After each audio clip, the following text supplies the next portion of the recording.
নাগরিক সেবা অব্যাহত রাখা এবং উন্নয়ন কার্যক্রম সচল রাখতে ঢাকার ২ সিটি সহ দেশের ৬ সিটি কর্পোরেশনে প্রশাসক নিয়োগ দিয়েছে সরকার। দায়িত্ব পেয়ে বিএনপির ৬ নেতা রাজধানীর জিয়ার মাজারে শ্রদ্ধা নিবেদন করেন।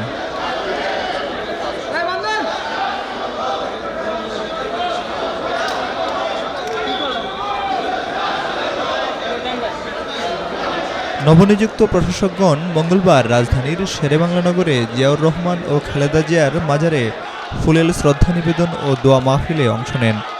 গত রোববার স্থানীয় সরকার বিভাগের প্রজ্ঞাপনে দেশের ৬টি সিটি কর্পোরেশনে প্রশাসক নিয়োগ দেওয়া হয়। আজকে এগুলোকে মোকাবেলা করাই হলো আমাদের চ্যালেঞ্জ, এবং তার সাথে সাথে যেহেতু এখানে বিভিন্ন কর্পোরেশনগুলো কাজ করে নাই, সেই কারণে মুখ থুবড়ে পড়ে আছে প্রশাসন। আজকে এই প্রশাসনকে আবার গতিশীল করাটা আমাদের চ্যালেঞ্জ। এবং পাশাপাশি আজকে আপনারা জানেন যে মশার যে সমস্যা, এই মশার সমস্যা দীর্ঘদিন আজকে বলা চলে কোথাও মহানগরী কোনো ক্লিন হচ্ছে না, অপরিষ্কার অপরিচ্ছন্ন আজকে প্রত্যেকটা মহানগরী। কাজে সেই কারণে এইটা একটা চ্যালেঞ্জ আমাদের। মশা তো আছে, মশা নিয়ন্ত্রণ করার জন্য আমরা চেষ্টা করব, এবং সেটার জন্য শুধুমাত্র সিটি কর্পোরেশনগুলো একাই দায়িত্ব না, জনগণেরও দায়িত্ব। জনগণও সচেতন হতে হবে। পরিষ্কার পরিচ্ছন্নতা শুধুমাত্র সিটি কর্পোরেশন করতে পারবে না যদি জনগণ নাগরিক সচেতন না হয়। সেই কারণে আমরা আশা করব জনগণ এবং সিটি কর্পোরেশন আমরা উভয় মিলে এই সমস্যাগুলো সমাধান কল্পে এগিয়ে যাব। অনেক জায়গায় যারা ওয়ার্ক অর্ডারের পরেও নির্দিষ্ট সময়ের মধ্যে অনেক উন্নয়নমূলক কর্মকাণ্ড এখনই সমাপ্ত ঘটাতে পারিনি, শেষ করতে পারিনি। এই বিষয়গুলো আমরা অফিস যেহেতু করিনি, আমরা কালকে আশা করছি আমরা অফিসে যাওয়ার পরে কর্মকর্তাদের সাথে কথা বলে যেখানে যেখানে অব্যবস্থাপনা আছে সেগুলিকে খতিয়ে দেখে আমরা নিয়মতান্ত্রিকভাবে আমাদের কর্মকাণ্ডগুলো সততার সাথে নিষ্ঠার সাথে আমরা করে চলে যাব।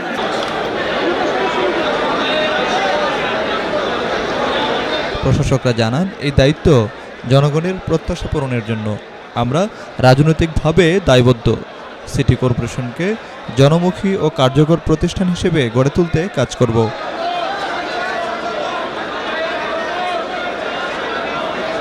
ঢাকা দক্ষিণ সিটি কর্পোরেশনের প্রশাসক হিসেবে নিয়োগ পেয়েছেন মোহাম্মদ আব্দুল সালাম। ঢাকা উত্তর সিটিতে দায়িত্ব পেয়েছেন মোহাম্মদ শফিকুল ইসলাম খান। খুলনায় নজরুল ইসলাম মঞ্জু, সিলেটে আব্দুল কাইম চৌধুরী, নারায়ণগঞ্জে মোহাম্মদ সাখাওয়াত হোসেন এবং গাজীপুরে মোহাম্মদ শওকত হোসেন সরকার।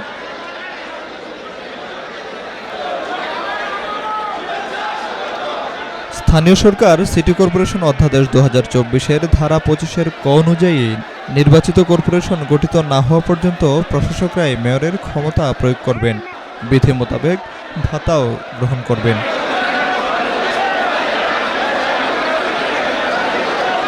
সাধারণত সিটি কর্পোরেশনে প্রশাসক হিসেবে নিয়োগ পান জ্যেষ্ঠ আমলারা, তবে এবার সেই প্রথা ভেঙে রাজনৈতিক ব্যক্তিদের দায়িত্ব দেওয়া হয়েছে।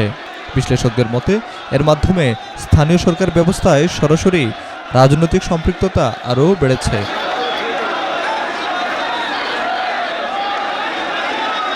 অধ্যাদেশ অনুযায়ী নির্বাচিত পরিষদ না থাকা পর্যন্ত বাজেট, উন্নয়ন প্রকল্প ও কর নির্ধারণ সহ সব ক্ষমতাই থাকবে প্রশাসকের হাতে। অন্যদিকে রাজনৈতিক মহলের একটি অংশ বলছে এটি মাঠ পর্যায়ে সাংগঠনিক শক্তি জোরদারের কৌশল।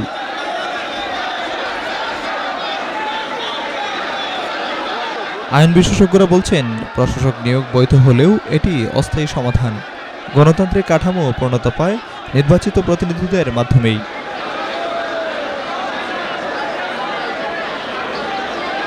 রাজধানী থেকে বিভাগীয় শহর, এখন সবার নজর নতুন প্রশাসকদের দিকে।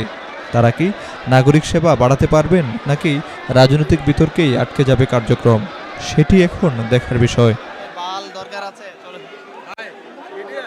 সত্য সরকার, বি নিউজ 24, ঢাকা।